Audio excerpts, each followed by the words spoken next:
Minerals, Resources and Energy Department has confirmed in the last hour that the price of fuel, that's both diesel and petrol, will go up again this week. If you use a petrol engine, you'll be paying R2.50 plus. That's more for a litre of petrol. Diesel users will pay around R2.30 more for a litre. Let's talk about all of this with the CEO of the Road Freight Association, Gavin Kelly. Gavin, good to have you. So now that you've heard this news, what impact is it going to have on your industry? Good afternoon, Thembekile, and good afternoon to all the viewers. Good news, because it means that everything that gets transported by road is going to become more expensive. Our industry has no option other than increasing those rates because they can't subsidize that sort of fuel increase. So you and I are going to start paying more for our goods again. And where do you imagine we're likely to see, is there any telling at this point where we're likely to see those increases become apparent earliest? Well, Thembekile, what often happens is there's a fair amount of stock in retail stores and in the distribution centers close to them. So normally once one sort of sees that sort of increase rippling in about 2 to 3 weeks' time, depending on how quickly new stock is brought in. So it won't be immediately today or tonight or tomorrow, but I think you can start seeing those in about 2 weeks' time. You'll start noticing some of the things that you've paid, and I'm just going to use round figures, R1 for today are now going to be R30 tomorrow in a couple of weeks' time. Just on that example, I mean, if the price of diesel, for example, for a litre is going up R2.30, how much is the freight industry able to absorb, and how much would ultimately have to be transferred to the consumer? Well, one needs to remember that all the transport legs would have this. So let's take a loaf of bread. A loaf of bread doesn't start out as a loaf of bread in a nice plastic packet all cut. It starts out as flour somewhere. It has to be grown. So it gets transported from the farm or from the agricultural site to a factory where it gets ground. There's a transport leg there. There's a leg to the factory where it actually gets baked, and then a leg out to the retail centers. And depending on what sort of retail center that is, there could be a couple of other shorter legs out into further far-flung areas. So you will see that R2.30 in the fuel price being impacted a number of times, and that's really the tragedy. It isn't just one single trip, from the farm to your table.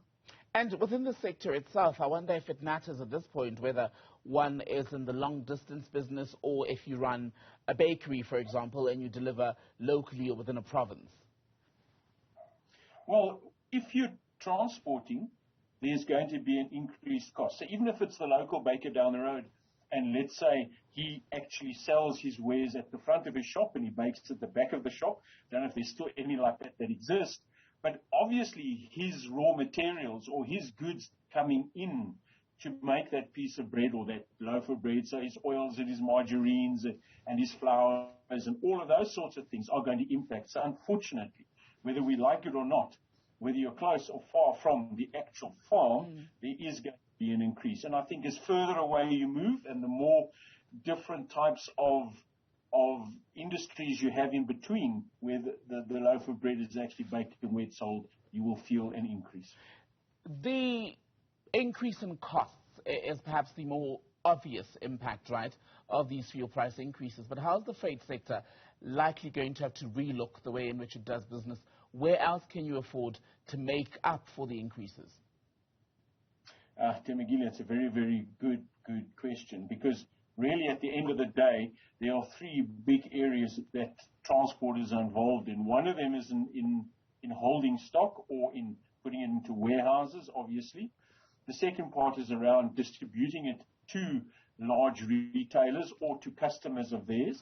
And then the last part is around maintaining and keeping their fleets in a condition that would ensure that they would use as little fuel as possible. So, once you're just like your own vehicle, if it's well maintained, it won't be as petrol heavy or as diesel heavy or as fuel heavy as it normally would be. So now when you want to try and look at where you cut costs, where do you cut these costs? Because you can't cut the cost of fuel. Fuel is what it is. There are some areas where you could buy fuel in bulk, and you can only do that if you've got a fair amount of capital. And lots of transporters have come through the last 2 years with having their reserves depleted, trying to get through COVID. So if you can't buy it in bulk, and there isn't a huge discount that accrues, but there is some discount, then got to try and look at having better routes or far more fuel-efficient routes, or making sure your fleet is far more fuel-efficient. So you don't use 10 liters per kilometer, you try and get it down to 6 or 5, depending on what you do. So those are the only areas really where a transporter can try and push down that cost of liter per kilometer. Would I be right then to draw from what you're saying the conclusion that the suspension in the last while of the fuel levy has made little difference for people who operate at your level? It has made a difference. Make no mistake. If we had continued with that sort of level of fuel price, we would have been at a far more expensive level of fuel than we are now, or far sharper price increases.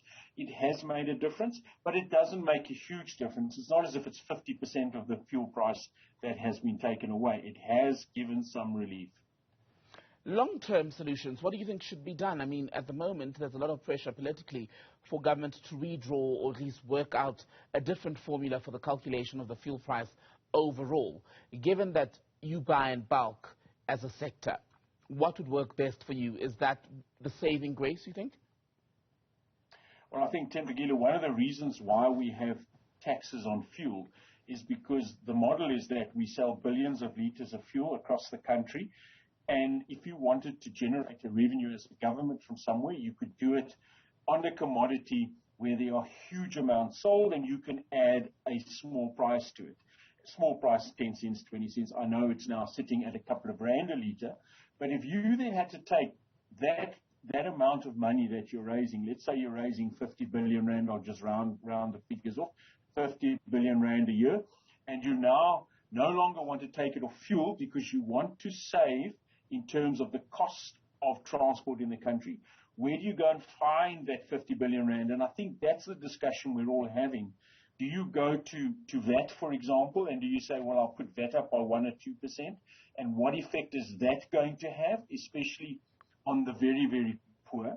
Is there going to be a system that you could actually ensure that the basic foodstuffs are protected? So your breads and your milks and your eggs and your meats, basic foodstuffs are protected so that the poor are then in actual fact made immune to a VAT increase in that scenario?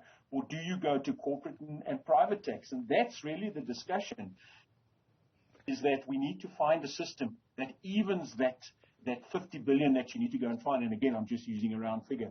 Mm-hmm. You've got to have a that's going to have the least detrimental impact to the economy, A, and B, the least impact on those who cannot afford any sort of price increase at any level. Gavin Kelly, good to have your time from the SA Road Freight Association. Thank you.